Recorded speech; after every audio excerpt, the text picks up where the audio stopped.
Morning, welcome back to my channel Atasi Das ব্লগে তোমাদের অনেক অনেক শুভেচ্ছা। কেমন আছো? ভালো আছো? আমিও ভালো আছি। এখন থেকে আমি আমার ব্লগটা স্টার্ট করে দিলাম। উঠেছি তো অনেক সকালে, কাজকর্ম করতে তো হবে। কি করি না করি প্রত্যেকদিন তোমাদের সঙ্গে শেয়ার করি, আর আজকেও করবো। তার আগে পুরো ভিডিওটা দেখবে, কেউ স্কিপ করবে না। ভালো লাগলে অবশ্যই লাইক করবে, সাবস্ক্রাইব করবে, আর ঘন্টাটা বাজিয়ে দেবে। যখনই আমি নতুন নতুন ভিডিও ছাড়বো তোমাদের কাছে নোটিফিকেশন চলে যাবে, তোমরা টুক করে দেখে নেবে। চলো দেখতে থাকো, সাথে থাকো। চলে এলাম দুপুরের লাঞ্চ নিয়ে। দেখো লাঞ্চ কি আছে, চলো খেয়ে নিই। দেখো খাওয়া দাওয়া হয়ে গেল, আর খেয়ে দিয়ে উঠে বাসনগুলো মেজে এখন বেসিনে ধুয়ে নিচ্ছি। আরেকজন তো খেয়ে দিয়ে উঠে একদম তাড়াতাড়ি চলে গেছে, আর এখন তো আমার কোনো তাড়া নেই, ধীরে ধীরেই করতে পারবো। চলো ঝটপট করে নিই, করে টোরে পরে তোমাদের সঙ্গে আবার কথা বলি। এইমাত্র খাওয়া দাওয়া শেষ হলো, আর খেয়ে দিয়ে উঠে সমস্ত কাজকর্ম সেরে তারপর তোমাদের সঙ্গে কথা বলতে এলাম।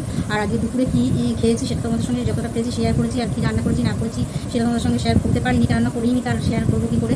কেননা তোমাদের তো জানিয়েছি যে এখন কয়েকদিন এরকমই হবে, দেরি হবে, মানে ও কাজ থাকলে বেরিয়ে যায়, ওই জন্য আসতে দেরি হয়ে যায়। 2টো 3টে 2:30 এরকম বেড়ে যায় আস্তে আস্তে। তারপর যদি বাজার নিয়ে আসে, তারপর যদি আমি করি, তারপরে এসে জল আনে, তারপরে যদি আমি ওই সব আনার পর আমি যদি রান্না করতে বসি, তার হতে 3টে 4টে বেজে যাবে। আর তারপরে যদি কেটে বেটে করতে করতে তো একদম সন্ধ্যা হয়ে যাবে, তখন কি দুপুরের খাবার খাওয়া যায়? তাই যা ছিল, যা থাকে রেখে দিই রাতের থেকে, সেইটাই সকালে হয়ে যায়। মেন বাড়ি কী বলতো, বাজার টাজার সমস্ত কিছুই থাকে বাজারে, ওইটা কোনো ব্যাপার না, শুধু আলু শুধু ভাত হলেও চলে। কিন্তু মেন হলো জল যদি না থাকে তাহলে কিছুই করা যাবে না। চাল দিতে পারবো না, হাঁড়িতে জল দিতে পারবো না, ভাত করতে পারবো না, সবজি মবজি কাটতে পারবো, জল না থাকলে কিচ্ছু করা যায় না। এটাই হলো ব্যাপার। যদি জল থাকে তাহলে ভাত, ডাল ভাত তো, আলু শুদ্ধ, ডিম শুদ্ধ, এগুলো তো করাই যায়, অন্য কিছু না থাকলেও পরে। তা জলটাই মেন, জলটা যদি না হয়, জল ছাড়া একদম অন্য, জল ছাড়া কিছু করা যাবে না। সেই জন্যই বসে থাকতে হয়। তাই এই কদিন তো এইভাবে মানিয়ে চলতে হবে। আর কি রাত্রিরে কী করবো সেটা রাত্রির ব্যাপার, এখন তো আর বলতে পারবো না। যাই হোক, এই দুপুরবেলা খেয়েছি তাই। আর রুটি ছিল কালকে, রুটি, সেই রুটি তরকারি চানা সমস্ত কিছু ছিল, সেইগুলো দিয়ে ও খেয়েছে। আর আমি খালি আলু পেঁয়াজের তরকারি আর মুড়ি দিয়ে খেয়েছি। ওটা খুব ভালো খেয়েছি, ভাতের থেকেও ভালো খেয়েছি। আর আলু পেঁয়াজের তরকারিটা এত ভালো হয়েছিল, এত স্বাদ হয়েছিল, ভালোর থেকে মানে খেতে এত স্বাদ হয়েছিল, সেটা মুড়ি দিয়ে খেলে। তোমরা একদিন কেউ আলু পেঁয়াজের তরকারি করবে, একটু তেল বেশি দিয়ে আলু পেঁয়াজের তরকারি করবে, আর সেটা মুড়ি দিয়ে খাবে, দেখবে কেমন লাগে খেতে। আমার তো দারুণ লেগেছে। আর খেয়ে দিয়ে এখন বসে আছি, তোমাদের সঙ্গে বকবক করছি। আর ঠাকুরের প্রসাদে আপেল ছিল, সেই আপেলটা বসে বসে খেয়েছি। এসে আপেল দিয়েছিল, যে ঠাকুরের প্রসাদে আপেল এনেছিল, আর আপেলটাই খেতে দিয়েছি, ওইটাই বসে বসে খেয়েছি। আর কত মশাই ওনারটা খেয়ে গেছেন, খেয়ে দিয়েই বেরিয়েছে, এসে আবার বেরিয়ে গেছে। মানে উনি এসছেই 2টো 2:30-এর পর, তারপর আবার খেয়ে দিয়েই বেরিয়ে গেছে। কী কামড়াচ্ছে, সেই জন্য আর কিছু করি। দেখো আমি যদি করতেই পারি, আমি যদি 2টো 2:30-এর সময় আসে, তারপর গিয়ে জল আনে, তারপর যদি রান্না করতে বসি, তাহলে তো ভাতটাই খাওয়া হবে না। মানে আমি যদি করতে বসে যাই, আর ভাতটা যদি না হয়, তাহলে তো ভাতটাও খেতে পারবে না। কোনো সময় তো ভাতটাও করে দিচ্ছি। আর যে নাই ছিল ঠিক আছে, সেটা ঠিক আছে, রুটিটা নষ্ট হলো না। অন্যদিন তো রুটিটা নষ্ট হয়ে যায়, ভাত করলে তো রুটিটা ফেলা নিয়ে যেত। সেই জন্যই ধরো আমি রান্না করতে বসলাম, কাটতে বাটতে মাছটা ধুয়ে বেছে যদি করতে বসি, তাহলে তো আর ওর খাওয়াবে না, ও তো বেরিয়ে যাবে। তো আমি নাই হয়তো পরে খেলাম, যে 4টে বাজি 5টা বাজি 6টা বাজি আমি নাই খেলাম, ও তো বেরিয়ে যায়, ও তো আর খাওয়াটা হবে না। সেই জন্য আর করে লাভ নেই। সেই জন্য একেবারে রাত্রির জন্য বসে থাকি। আর রাত্রিরে আবার মানে কাজ টাজ থাকে টুকটাক, জানো তো রাতের দিকে সন্ধ্যার দিকে আমার কাজ টাজ থাকে, এইসব রিলস বানাই। আবার সেলাই করছি, কদিন ধরে তো সেলাই নিয়ে বসেছি। ওই একটা জামা হয়ে গেছে, আরেকটা জামা নিয়ে বসেছি, ওই জামাটাও একদম শেষের পথে। এখন খালি বাকি আছে গলার পটিটা দেওয়া, ব্যাস, তাহলে ওই জামাটাও কমপ্লিট হয়ে যাবে। আজকে বসে ওই জামা সেলাইটা করে নিয়েছি, কারণ আগে ফাঁকা ছিল। ও এসেই খেয়ে দিয়ে বেরিয়ে গেছিলো ধর্মতলায় কিছু জিনিসপত্র আনতে, খেলারি কিছু জিনিসপত্র আনতে গেছিলো। সেই জন্য আমি এই সন্ধ্যাবেলায় বসে কাজটা করতে পারলাম। করা হয়ে গেছে, এখন আর বলবো না, কারণ এখন বসে এখন সব গুছিয়ে টুচিয়ে রেখে দিই, এখনই ঢুকবে হয়তো, সেই জন্য আর করা হবে না। তাই ওইটুকুনি বাকি থাক, ওইটুকুনি কালকে করবো, ওইটুকু সময়। তারপর আমার পটিটাও কাটিনি, করেছিলাম একটু বাড়ি টানি, তারপর গলাপুরি পরে কাটবো, সেই জন্য পটিটাও কাটা হয়নি বলে আর করায়নি, না হলে হয়ে যেত। ওইটা আটকে রেখে লাভ নেই, ওইটুকুনি একটা সামান্য ব্যাপার। আর সেলাই করাটা তো বেশি বড় ব্যাপার না, আর সেলাই করাটা বেশি দেরিও লাগে না, কিন্তু কাটতে কুটতে বেশি সময় লাগে। মাপ ঝোঁক নিয়ে কাটাকুটিটাই মেন বেশি সময় লাগে। তারপরে আমার জায়গার অভাব না, জায়গাটা ফেলে যে একটা জায়গায় কাটবো সেটা। আর তারপরে সাদা জামা সবসময় মেঝে ফেলে সাদা জামা কাটা যায় না। মেঝে যতই মুছি, ফিনাইল দিয়ে মুছি, সার্ফ ফিনাইল একসাথে মিশিয়ে, তোমরা দেখেছো আমি মুছলে কী হবে, 14বার বাইরে যাচ্ছি, বাইরে থেকে পা মুছে ঢুকলেও সেই পায়ে তো জল কাদা থাকতে পারে। রান্না করছি, করছি, সেই কাদা চারিদিকে জল পাইতে হয়, জল পড়তে এই করে। সেই জন্য সাদা জিনিস খুব সাবধানে করতে হয়। ওই মেশিন টেশিন বার করে মুছি। লোকের জিনিস সাদা, লোকের জিনিস তার উপরে, নিজের জিনিস হলো একটু দাঁতটা লেগে গেলো কোনো ব্যাপার না, কিন্তু লোকের জিনিস একটু সাবধানে তো করতেই হবে। চলো আবার পরে তোমাদেরকে আপডেট দিই কী করি না করি, ঠিক আছে। আর টিফিনে আজকে আমার চলে এসছে এই যে এগুলো। এখন আর টিফিন করবো না, কেননা টিফিন আর এখন করতে ভালো লাগছে না, তাই টিফিন এখন করছি না, পরেই করবো। একটু বসি, কেননা খেয়েছি তো একটু দেরি করে, তারপরে আবার আপেলটা খেয়েছি, ওই জন্য এখন টিফিন করবো না, পরে করবো একবারে। দেখো রাতের ডিনার নিয়ে বসে পড়েছি। আর রাতের ডিনারে কী আছে, এটা হলো rice, fried rice, mix fried rice. আর কে নিয়ে আসলো, কেন নিয়ে আসলো, সেটা তোমাদের সঙ্গে শেয়ার করি। আজকে রাত্রে কিছু করিনি, সেই জন্য কর্তামশাই নিয়ে এসছে। আর কদিন ধরে তো এরকমই চলছে, খাওয়া রান্নাবান্না ঠিক থাকছে না, তাই জন্য আজকে রাইস নিয়ে এসছে, রাইসটা খেয়ে নিচ্ছি। চলো খেয়ে নিই। আর পাশেই কর্তামশাই বসে খাচ্ছে, ওই যে ঝটপট খেয়ে টেয়ে পরে আবার তোমাদের সঙ্গে কথা বলছি। আর খাওয়া দাওয়া হয়ে গেল, খেয়ে দিয়ে উঠে বাসনগুলো মেজে এখন বেসিনে ধুয়ে নিচ্ছি। আর একজন তো খেয়ে দিয়ে উঠে তাড়াতাড়ি চলে গেছে দাঁত ব্রাশ করতে। আমার তো এখনও কিছু হয়নি, তবে অন্য দিনের থেকে আজকে খাওয়া দাওয়া একটু তাড়াতাড়ি হয়েছে, যেহেতু তাড়াতাড়ি রান্না টান্না কিছু করতে হয়নি, সেই জন্য এইমাত্র খেয়ে দিয়ে আসলাম। কী খেলাম রাতে সেটা তোমাদের সঙ্গে যতটা পারলাম শেয়ার করলাম। আর আজকে রাতে এনেছিল ফ্রাইড রাইস খেয়েছি, বেশ ডিম দিয়ে। ফ্রাইড রাইসটা খুব ভালো হয়েছিল।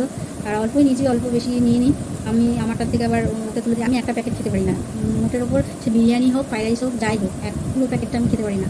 তাও একটা ছোটো প্যাকেট এনেছিলো, একটা বড় প্যাকেট এনেছিলো। তাও আমার জন্য ছোটো, আমি বলে দিয়েছিলাম যে আমার জন্য ছোটো প্যাকেটই অল্প করে এনেছিলো। তারপরেও ওই প্যাকেট ছোটো হলে কী হবে, ভরা তো থাকি একদম শেষে চাই জন্য ওকে দিয়ে দিয়েছি। আর খেয়ে দিয়ে আরেকজন তার ব্রাশ করে এখন ঘুম লাগিয়েছে, মানে মোবাইল দেখতে মানে ঘুমিয়ে পড়েছে, মোবাইলটা নিয়ে দেখছিল, দেখতে ঘুমিয়ে পড়েছে। আর ওর দাঁত ব্রাশ করা হয়ে গেছে, আমার এখনও কিছু হয়নি। বাসন টাসন মেজে একটু মুছে সবাই মাত্র এলাম তোমাদের সঙ্গে কথা বলতে। আর দাঁত ব্রাশ করিনি, কিছু করিনি, কখন করবো জানি না। রাত অনেক হয়েছে, তাও রাত অনেক হয়েছে কি অন্য দিনের থেকে আজকে তাড়াতাড়ি হয়েছে, কারণ আজকে তো চাল ভিজিয়ে দিয়েছিলাম, আমি চাল ভিজিয়ে দিয়েছিলাম যে আলু সেদ্ধ দিয়ে চাল ভিজিয়ে ডিম সেদ্ধ করবো, আলু সেদ্ধ দেবো, চাল ভিজিয়ে দিয়েছিলাম। ভেজানোর পর দেখছি ও ওইটা নিয়ে আসে। এইগুলো তো খুব বিরক্তিকর ব্যাপার, খুব মানে খারাপ লাগে যে মানুষ একবার ফোন করে জিজ্ঞেস করতে পারে যে আনবো কি আনবো না, সাথে সাথে নিয়ে চলে আসলো। সে আমি কী করবো এখন চাল তো ভেজানো হয়ে গেছে, সেই চাল তো আর জল থেকে তুলে নিই, আর থাক ওরকম থাক চাল ভেজানো। আর চালটা আর বাইরে রাখিনি, চালটা নিয়ে ফ্রিজে ঢুকিয়ে দিয়েছে, এই জল শুধু চাল নিয়ে ফ্রিজে ঢুকিয়ে দিয়েছে। প্রত্যেকে চাল ছেঁকে ইয়েতে তোলো আবার শুকাও, আর সেটা সম্ভব নয়। ফ্রিজে ঢুকিয়ে দিয়েছে, ওই কালকে দুপুরে ওটা দিয়ে ভাত রান্না করবো। কেননা ভিজে থাকলে ভালো থাকবে, জানি না কেমন থাকবে, কোনোদিন রাখিনি, এই প্রথম। মানে চাল ভেজানো চাল ফ্রিজে রাখতে এই প্রথম, এটা জানিও না যে রাখতে হয় কি হয় না, রাখতে মনে হলো যেন, তাই জন্য রেখে দিলাম। যাই হোক, আর খেলাম মোটামুটি হাজিবাজি থেকে মোটামুটি ভালোই খেলাম। ফ্রাইড রাইসটা বেশ ভালোই হয়েছিলো।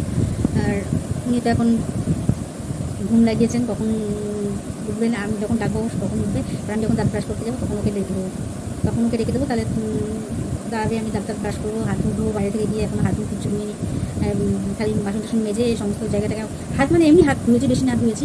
মানে আমি প্রত্যেক দিন দাঁত ব্রাশ করার পর পুরো একদম বাথরুমে গিয়ে হাত পা কুঁড়ি অবধি, হাত অবধি পুরো হাত পা ধুয়ে, আর গরমকাল হলে তো পুরো গা ধুয়ে, যাই হোক হাত পা ধুয়ে, মুখ টুক ধুয়ে, গলা টলা সব ধুয়ে তারপরে আসি, তারপরে ঘুমোতে যায় আর কি। সেই জন্য এইখানে বেসিনের মধ্যে আর হাত পা ওইভাবে ধোয়া যায় না, হাত তো ধোয়া গেলেও পা তো ধোয়া যায় না। আর বেসিনে তো আমি এটো বাসন ধুই ঠিকই, কিন্তু বেসিনে আমি মুখের জল, তারপর কপ থুতু এসব কিছু বেসিনে ফেলি না, কারণ খাবার থালা ওখানে রাখি। আর বেসিনটা আমি হাত দিয়ে পরিষ্কার করি, মানে হাত দিয়ে ডলি, হাত দিয়ে মানে কি হাতের খোসা থাকে, যাই হোক হাত দিয়ে পরিষ্কার করি, জানা দিয়ে পরিষ্কার করি। তাই জন্য আমরা বলে আমিও না, কথা মশাই না, কেউ মুখ ধোয়া, মুখের জল কুচি করে ফেলা, তারপরে কোনো কিছু না, এটু মানে এই ভাত টাত ওইসব বেশি ফেলি না, কেন যে হয়ে গেলে তখন আরেক সমস্যা। খালি জল ফেলি, জল মানে এই বাসনটা ধুই, হাত টাত ধুলাম, একটা বাটি খোলালাম, এগুলো এইসব জল, ভালো জল, প্লেন জল ফেলি। কিন্তু কোনো জলের মধ্যে কিছু থাকলেও সাপ টাপ ওইসব জল ফেলি না, ওইসব জল বাইরে নিয়ে গিয়ে ফেলে আসি। মাছের জল বলো, এর জল বলো, কেননা পাশেই আমার ঠাকুরের বেশি, এবার মাছের জল ফেলে তো ওখানে তো ছিটকাবে না। ওই জন্য তো একবার এখানে বসে আমি মেজে টেজে নিয়ে, যতই এটো হোক হোক মেজে টেজে তারপরে আমি ওখানে যাই পরিষ্কার করতে। চলো আর বেশি কথা বলবো না, বেশি বকবক করবো না। জাগিয়ে আমার টুকটুক করে এখন সেলাইয়ের মন দিয়েছি।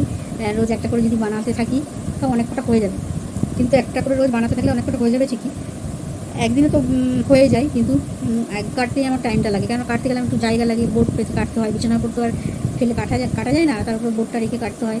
আর আমার বিছানার উপরটা তো একদম গোডাউন, কেননা সমস্ত ছিট কাপড় দিয়ে ভর্তি। দাঁড়াও দেখবে তোমরা কী করে দেখাবো, দেখো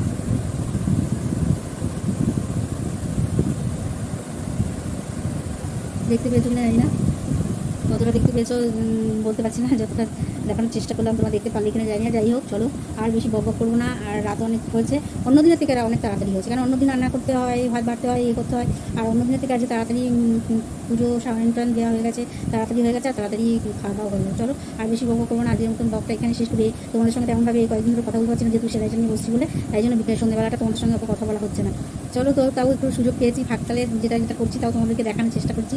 আর আজকে সেলাইটা আজকে দেখানো হয়নি, সেলাইটা কমপ্লিট হয়ে গেছে মানে কমপ্লিট বলা যায় না, মানে এমনি সব সেলাই হয়ে গেছে, হাতা টাতা সমস্ত কিছু হয়ে গেছে, গলার পটিগুলো বাকি আছে, পেছনটা রান্নারটা, আর এখানে যে পটি দেয় ওই দুটো ব্যাস। চলো আজকের মতন ব্লগটা এখানে শেষ করি। Good night.